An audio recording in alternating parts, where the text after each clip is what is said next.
Hey, what the hell's going on? How are you? Hey, it's me, Nick Digilio.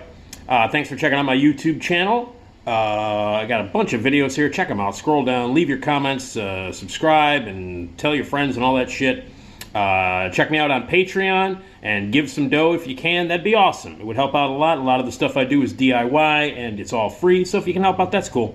Patreon.com/Nick D Show. Got a podcast every Tuesday, every Friday. Brand new episodes of the Nick D Podcast on the Radio Misfits Podcast Network.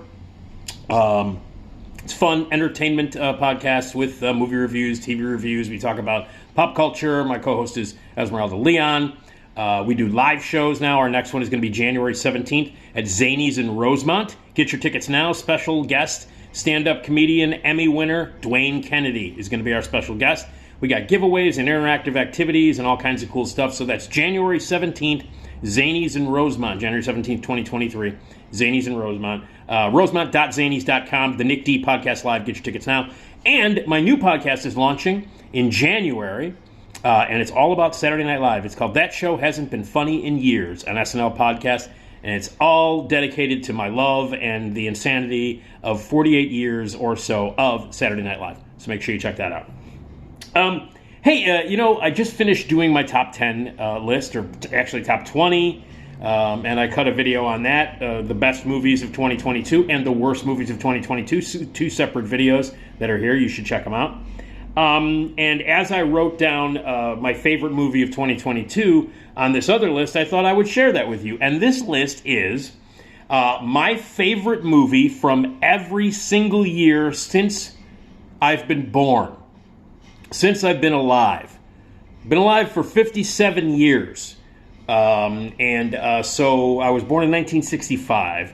So I have written down my favorite movie from every year since 1965. So since the entire time I've been alive, the 57 years I've been alive, there have been 57 of movies each year one movie each year that I love the most, my favorites. So I put them on a list, and I know a lot of people have done this. I actually did a sub list, a category of my favorite horror movies each year since I've been alive. So those dating back, my favorite horror movie from each year, all the way dating back to 1965, the year of my birth. But this is regular movies. These are my favorite movies from each year since I've been alive. So from 1965 to this year, 2022, I thought I'd fly through these. Maybe you can be inspired. Look up some of the movies. That look up the movies that have been around since you've been born, and what are your favorite ones since you were born? It was cool to go back and look back at some of these and look back at the years and movies and pick out what are my favorites from each of those years.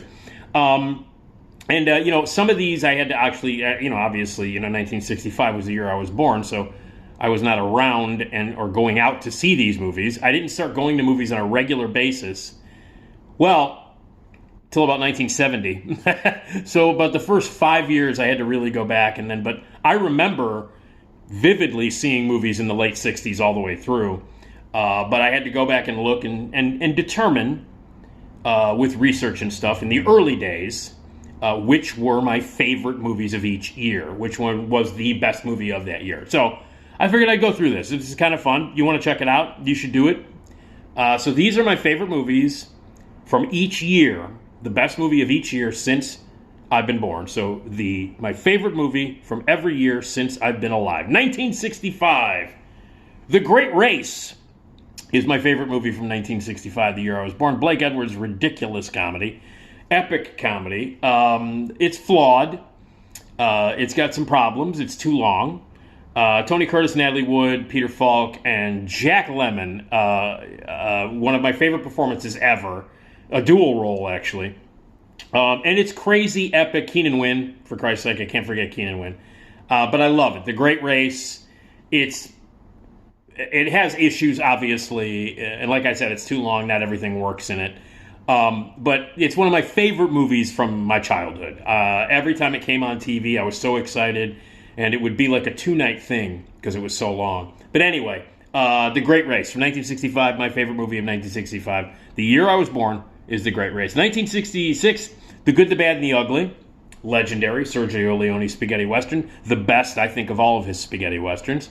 So that's my favorite, 1966. 1967, Point Blank, Lee Marvin, Angie Dickinson, directed by John Boorman.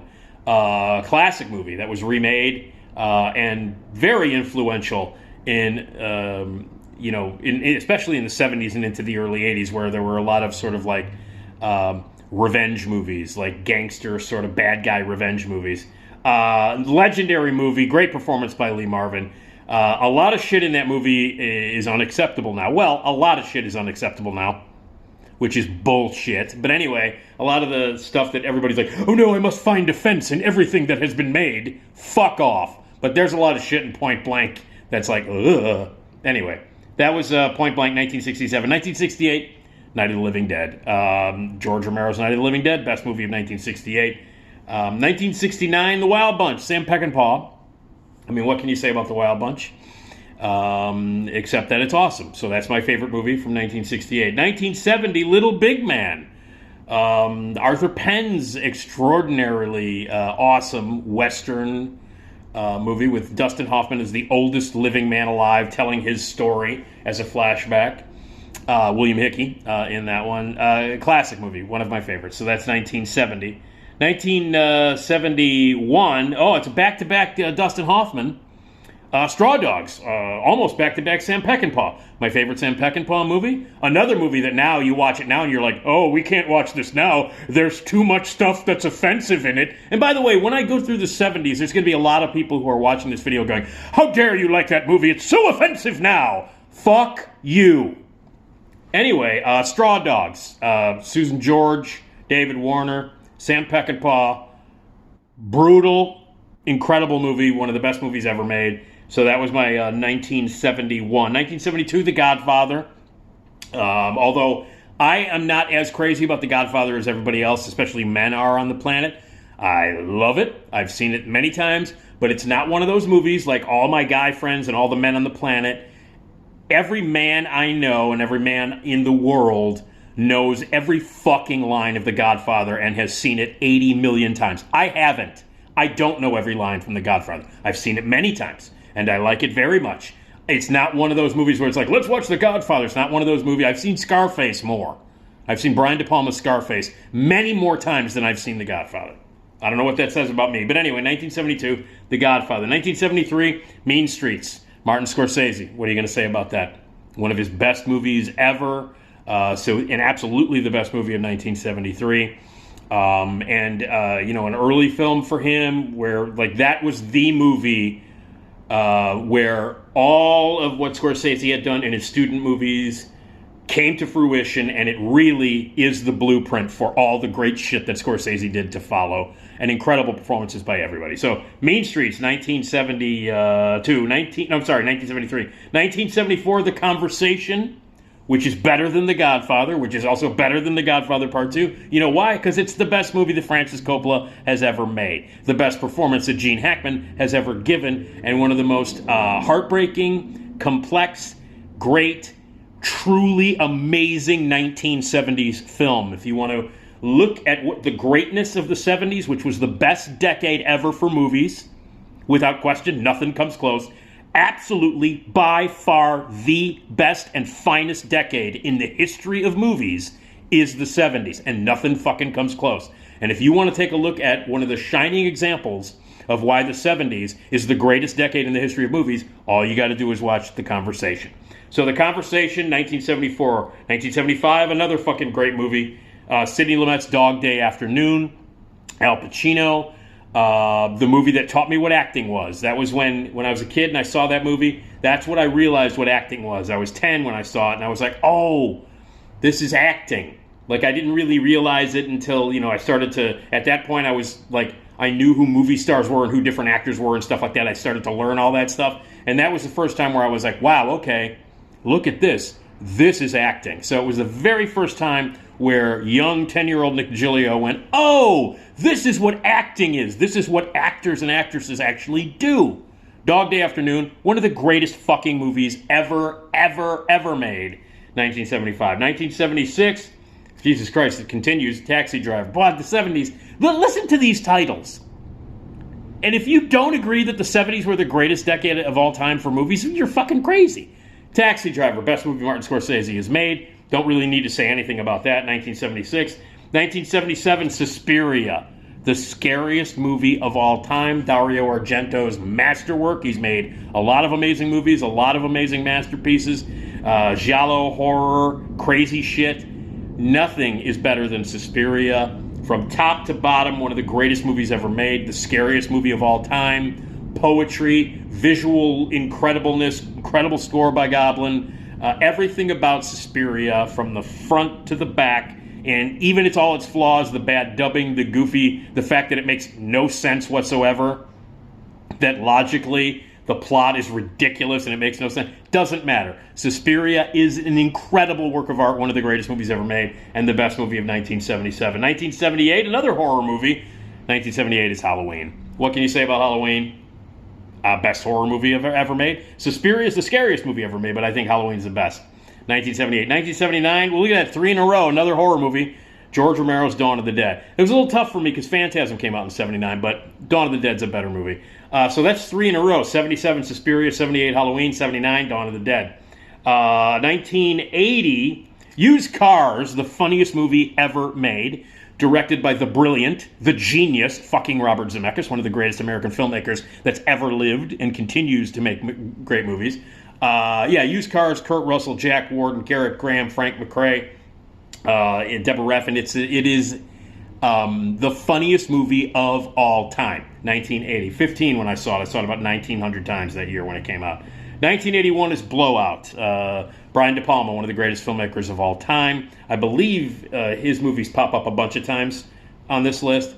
But 1981, the best movie he's ever made. One of the most important pieces of cinema in the history of America. It is a masterpiece on every fucking level. The greatest performance that John Travolta has ever given. Nancy Allen amazing in it. It's a masterpiece. 1981, the best movie of 1981 was Blowout. 1982 is Shoot the Moon. The late great Alan Parker's amazing movie with the late great Albert Finney and Diane Keaton. The best movie ever made about divorce. It was a movie that for some reason 17-year-old Nick was more obsessed with than any other movie. Like, I kept telling all my friends at Luther North in high school, you should see Shoot the Moon. Meanwhile, everybody's like, the fuck is wrong with you? Raiders is out. Everybody was talking about stuff like Raiders and like E.T. came out that summer. I was a 17-year-old kid who was more obsessed with Shoot the Moon than any other movie, including all the big, like Raiders and all the big spectacles and stuff, and, the big movies that were meant for 17-year-olds. My friends were all like, yeah, I like this and I like that. And I'd be like, yeah, fuck off. I'm going to go home and watch the divorce movie, Shoot the Moon. 1982, Shoot the Moon. 1983, Risky Business, my second favorite movie of all time. Seminal movie, big movie for me. Tom Cruise, the great Paul Brickman, who got fucked over a million times by Hollywood and only directed 2 movies, and they're both masterpieces. Shoot the Moon, Risky Business, 1980. 1984, Once Upon a Time in America, Sergio Leone's masterpiece. Now, don't watch the shit that they released the first time, that the studio released that they cut up, like the 2-hour version. No, not that version, not the first commercially released version, but the re-release, the actual director's cut, Sergio Leone's nearly 4-hour director's cut. That's the one. If you rent it or you stream it and the running time is not almost 4 hours, you're watching the wrong fucking cut. No. Sergio Leone's Once Upon a Time in America, 1984. Best movie of 84. Best movie of 85, Lost in America. One of the greatest American movies ever made, one of the greatest comedies of all time. Albert Brooks, absolute genius, directed 7 movies, and 5 of them are masterpieces. And this, I think, is his best movie. Lost in America, one of the most important American comedies in the history of cinema, and I'm not overstating that. Lost in America, best movie of 1985. 1986, Blue Velvet, David Lynch's fantastic movie. Not my favorite David Lynch movie, but it's up there, and it was definitely the best movie of 1986. I'll never forget it. Roy Leonard sitting next to me in the screening room on Lake Street right after this movie ended, and I was beyond happy. I had a big smile on my face, and Roy looked at me and he's like, "Did you actually like that movie?" And I was like, "Yeah." And he goes, "Man, I gotta say, I think the big screen was not made for that shit." That's exactly what Roy Leonard said. Anyway, 1986. Blue Velvet. 1987, Hope and Glory. Another John Borman movie. Beautiful movie about being a child in England during World War II. Hope and Glory, a magnificent piece of work. Magnificent piece of work. And so, let's see. 1988, Dead Ringers. We were at 1987, right? Yeah, Hope and Glory. 1988, Dead Ringers, David Cronenberg's masterpiece. Not a good movie to take a girl on a first date to, which I did. I've told this story before. Took a girl on a date, first date, to see Dead Ringers. Didn't go well, needless to say, because it's about Jeremy Irons playing drug-addicted, crazy-ass gynecologists who do terrible things to women. And I took a first date to see that movie, so not good. But anyway, best movie of 1988, Dead Ringers. Best movie of 1989, another De Palma movie, Casualties of War, one of the most criminally underrated and underappreciated war movies of all time. A brutal statement about war, an absolutely devastating take on the Vietnam War, and about America, and a political statement that was just too much for people to handle. Michael J. Fox, Sean Penn, an incredible fucking movie. Incredible that people just don't get. And again, it's another one of these movies like where you watch it and I was like, oh my God, it's so offensive. I can't believe what happened. Boom! Anyway, so 1989, best movie of 1989 was Casualties of War. 1990, another David Lynch movie. I love Wild at Heart. Wild at Heart, Nicolas Cage, Laura Dern. It's like The Wizard of Oz, but kind of sifted through the insanity of David Lynch. It's scary. It's really scary. It's very, very scary. It's scary. It's funny as hell. It's weird. And again, there's stuff in this that will piss off a lot of people, and I'm happy about that. That's 1990. 1991, Barton Fink, the best Coen Brothers movie by far. Nothing even comes close. Well, Serious Man comes close. But Barton Fink with John Turturro and Judy Davis, John Mahoney, John Goodman, Steve Buscemi, Tony Shalhoub. It is one of the greatest movies ever made about writing, about creating, about Hollywood, and it's also an unbelievably hilarious satire. And it's dark and twisted and scary. It's a horror movie that goes into weird places at the end. Some people find it indecipherable, and I'm fine with that. The best movie that the Coen brothers have ever made, easily, that Joel Coen ever directed, is Barton Fink, 1991. 1992, Unforgiven. One of many Clint Eastwood masterpieces. Clint Eastwood, one of the greatest filmmakers of all time. Obviously, he's a movie star and a terrific actor and all that stuff. But he is one of the most consistent and brilliant film directors of all time. A magnificent filmmaker. And Unforgiven is his masterpiece. 1993, Fearless. That was a tough one because, man, 1993 was an amazing year. Some really incredible movies that came out that year. But Peter Weir's Fearless was the one that got me the most. It devastated me. Jeff Bridges, my favorite actor of all time, I think giving the best performance he's ever given, and that's saying a lot considering how amazing he is. A movie that every time I watch it, and I watch it pretty regularly, Fearless destroys me. 1993, Fearless. 1994, Forrest Gump. Fuck off, it's better than Pulp Fiction. Everybody's like, oh, can you leave it? It's better than Pulp Fiction. It's hilarious. It's dark. It's subversive. People don't get how really under the skin and subversive and dark and satirical Forrest Gump is. People think it's all like, oh, it's manipulative and blah, blah. It's not. It makes more devastating statements about America and what it takes to succeed in America, and more subversive satire jokes about America than you'll ever find. It's not the, lovely little, manipulative, emotional, tear-jerking movie that everybody thinks it is. There's a lot going on in Forrest Gump. It's a fucking dark, deep, subversive satire. And the sooner you understand that, the better off you'll be in life. Forrest Gump, better than Pulp Fiction, the best movie of 1994. 1995, Seven. David Fincher's masterpiece, best movie he's ever made. Brad Pitt, Morgan Freeman. It's a hunky-dory, happy piece of work, isn't it? I love Seven. 1996 is Dead Man, my favorite Jim Jarmusch movie with Johnny Depp, and the insane score by Neil Young. Black and white, crazy, fucking out there Western. My favorite Jim Jarmusch movie, Dead Man. 1997 is 187, which, I still maintain is one of the best movies of the 90s, one of my favorite movies of all time. The underrated, underappreciated, brilliant Kevin Reynolds directed it. The best performance that Samuel L. Jackson has ever given as a teacher who's got to kind of take the law into his own hands. And it's a great film. It is a great, great film. Beautifully shot, incredible score, great soundtrack, great performances all the way around. Dark, fucking twisted kind of take on 70s Dirty Harry revenge kind of thing. Dirty Harry revenge kind of things. Amazing. 187. Incredibly underappreciated movie. Best movie of 1997. 1998, Sam Raimi's A Simple Plan. Extraordinary movie. Maybe my favorite Sam Raimi movie of all time. Billy Bob Thornton, Bill Paxton. It is dark. It is complicated. It's also very funny. And it's a dark, twisted little movie. 1998, best movie of that year is Simple Plan. 1999, Magnolia, what is the best movie ever made. 2000, Crouching Tiger, Hidden Dragon. Finally, people got to see the kind of really cool stuff that they were doing in Hong Kong and in Asia, but finally crossed over into the American market. Ang Lee directed it. Michelle Yeoh, so much better in that movie than she is in that fucking Everything Everywhere, all that shit. Garbage. But yeah, Crouching Tiger, Hidden Dragon, love it. 2000. 2001, Royal Tenenbaums, still my favorite Wes Anderson movie of all time.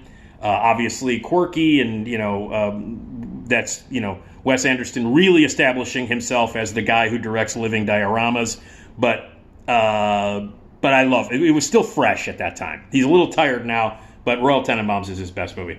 2002, best movie of 2002, 25th Hour, which is Spike Lee's best movie ever.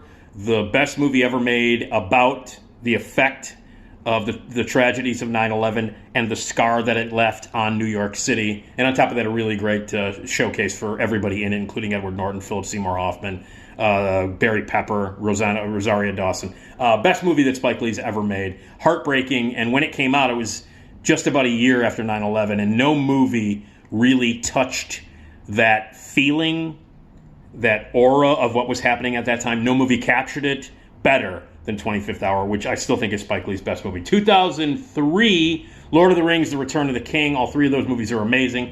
Return of the King is the best of them. You can't talk about the best movies ever made in my lifetime and not talk about Peter Jackson's enormous contribution to cinema with the Lord of the Rings movies, Return of the King being the best. 2004, Sideways. Alexander Payne's brilliant, heartbreaking movie that is still a movie. And the main character, Miles, played by Paul Giamatti, it's still the character that I most identify with more than any other movie character ever. I saw more of myself in the character of Miles in Sideways than I've seen in any movie before or since, and the flaws and everything. Sideways, the best movie about being middle-aged, the best movie about that period in your life, one of the best movies and most incredibly heartbreaking and beautiful comedies about being middle-aged ever. And again, a movie that really hit me, struck me big in 2004.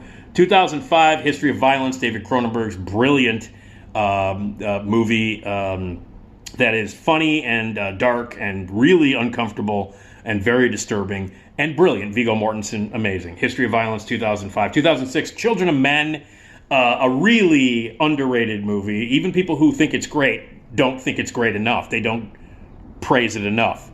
Alfonso Cuarón's incredible dystopian future movie that when you watch it now, after fucking Trump and like during Trump and all the shit that's going on, very prescient movie, frighteningly prescient movie. One of the greatest sci-fi movies ever made. One of the most incredibly well-directed and beautifully shot movies of all fucking time.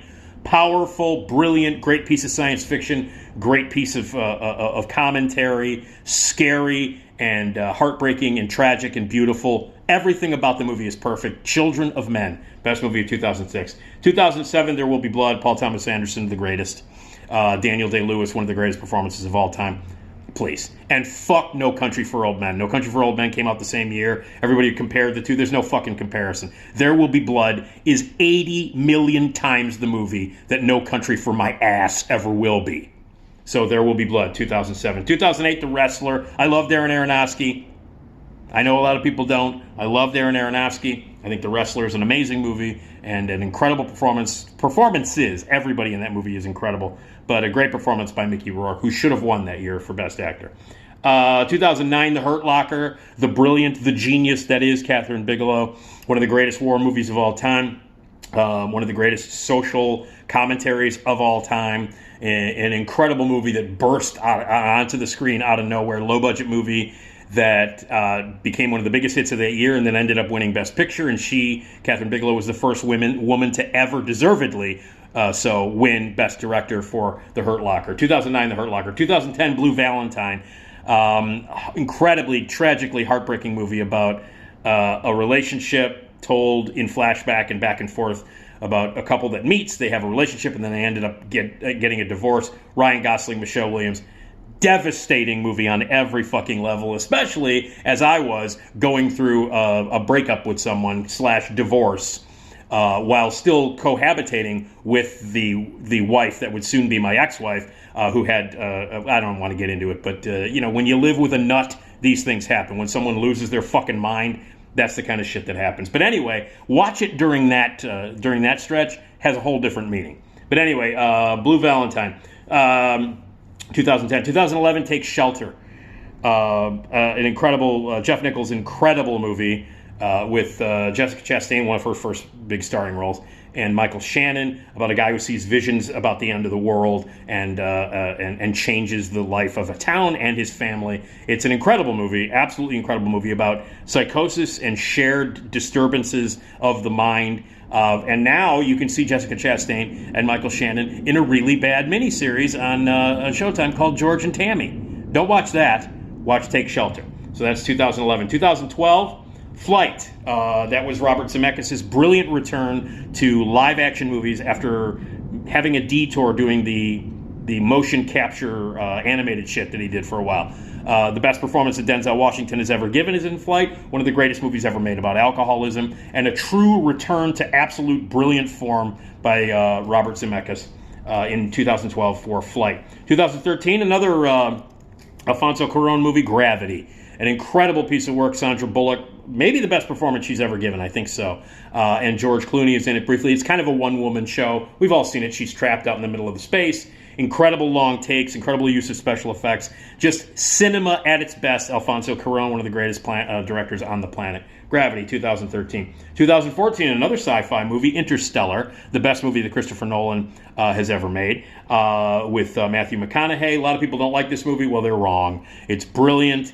It's heartbreaking. It is a great, significant, really smart piece of science fiction, one of the best science fiction movies ever made, and a movie about love and a movie about life, and a beautiful, heartbreaking, epic motion picture. I think an incredible piece of science fiction, and a really deep, significant movie. Interstellar, that's 2014. 2015, Mad Max Fury Road, the greatest action movie ever made. Fuck off, one of the greatest movies in the history of mankind. If you've not seen it or if you disagree, you're wrong. Mad Max Fury Road, one of the greatest pieces of cinema in the history of the fucking media, period. 2016, La La Land, Damien Chazelle's fantastic musical. Better than Moonlight, and it should have been Best Picture, even though it was misread. It should have been Best Picture. A brilliant movie, a great musical, heartbreaking. It goes very, very dark, very, very quickly, where I didn't think it was going to go. Rejuvenated the musical, and I loved it. I love La La Land. So 2016. 2017, Alfonso Cuarón comes in again with his autobiographical look back at his life in Italy, Roma. One of the very first sort of Netflix movies. Now, every goddamn movie is made for Netflix. They got their own studio. They release movies all the time. But this was kind of a weird thing. The movie that won Best Foreign Film and nominated for Best Picture was a Netflix movie. Beautiful, a great piece of nostalgia, a great piece of personal filmmaking from Alfonso Cuarón. And again, because it's Cuarón, the cinema on display is breathtaking. So Roma, 2018. 2019, Her Smell, featuring one of the best performances that an actress has ever given, Elizabeth Moss. It's really nerve-wracking to watch. It's anxiety-filled. You're on the edge of the seat. It's also beautifully acted, and it becomes really heartbreaking and very emotional. It runs every sort of emotional gamut over the 2-hour and 10-minute running time, anchored by one of the best performances that any woman has ever given, Elizabeth Moss. 2019 is Her Smell. 2020, The Lodge, from the directors of Goodnight Mommy. Riley Keough plays a woman who is sort of trapped in this lodge by in the middle of this crazy winter storm with these kids, and it is similar to Goodnight Mommy in that these kids start fucking with the woman who's kind of moving in on the territory where their mother used to be a part of. It's very, very dark, very, very twisted, very, very disturbing. You'd expect that from the directors of Goodnight Mommy. One of the best horror movies of the past 20 years. Creepy, wonderful, incredible performances, and as daring and as fucked up a movie as you'll see. So the best movie of 2020, The Lodge. 2021, Drive My Car. A 3-hour meditation on overcoming tragedy, on becoming emotional while having this facade of being completely unemotional. Last 20 minutes of this movie is the emotional kick in the pants that you wouldn't imagine. It runs 3 hours, and there are no action sequences. There are no big budget, nothing.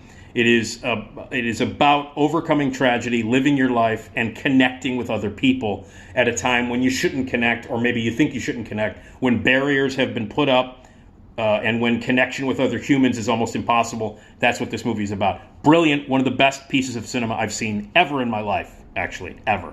That was 2021. 2022, To Leslie, which is one of the greatest movies ever made about alcoholism and addiction, featuring one of the greatest performances that anybody has ever given, male or female, Andrea Riseborough, based on a true story about an alcoholic woman whose relationship with her son is ruined by the fact that she wins almost $200,000 in the lottery and then blows it on booze and ends up in the gutter.